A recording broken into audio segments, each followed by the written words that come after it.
आजपासून श्रावण चालू झालेलं म्हणून आधी सकाळी उठले, पहिले आधी न्हाणीत आग केले, पाणी गरम केले, त्याच्यानंतर अंघोळ करून घेतलं आणि समोर जो बेल होतो दहीसून आधी बेलाची पानं काढून आणलंय आणि हय बत्ती वगैरे लावले, पाया पडले. त्याच्यानंतर आजोबांच्या दहीसुद्धा बत्ती लावले, म्हणजे अगरबत्ती लावलंय आणि तुळशीजवळ पप्पांनी पूजा केलेली होती, त्यामुळे फुलानी होती. मी सुद्धा पाया पडलोय. आता स्वतःचा सोहळे पण करून झाला. आता म्हटलं घराचा पण जरा करूया म्हणून पहिला आधी काम होता माका लादी पुसायचे, चौकोले लादी पुसायचे होते.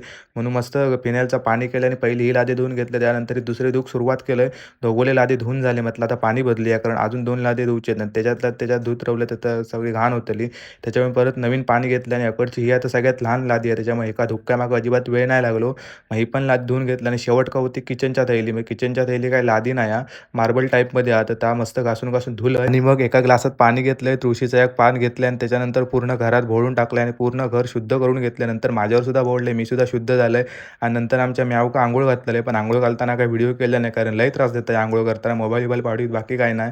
तर तेव्हा नुसता घुबाडच दिसत होता, पण त्याच्यानंतर बघा कसा दिसत होता, एकदम चकचकीत भारी दिसत होता. मग नंतर मी गेले अनुच्या घराकडे, तर त्याचा देवगडात काहीतरी काम होतं. तर माका बोललो चल माझ्यासोबत. म्हटलं चल जाऊया आता. एसटी कधीपासून आमका त्याच्या पाठसून मी जायत होता. ओव्हरटेक मारूचो काही संबंधच नाही, कारण ओव्हरटेक मारू गेला तर नको तर होऊन बसतात. म्हटलं वेळ झालो तरी चाला, हळूहळू जाऊया. मग त्याच्यानंतर काम झाला आणि काय खालावण्याचं होऊच शकत नाही. खाला विलाव घराकडे व्हिडिओ आवडला असेल तर नक्की लाईक करा, सबस्क्राईब करा. Instagramवर बघत असाल तर फॉलो करा.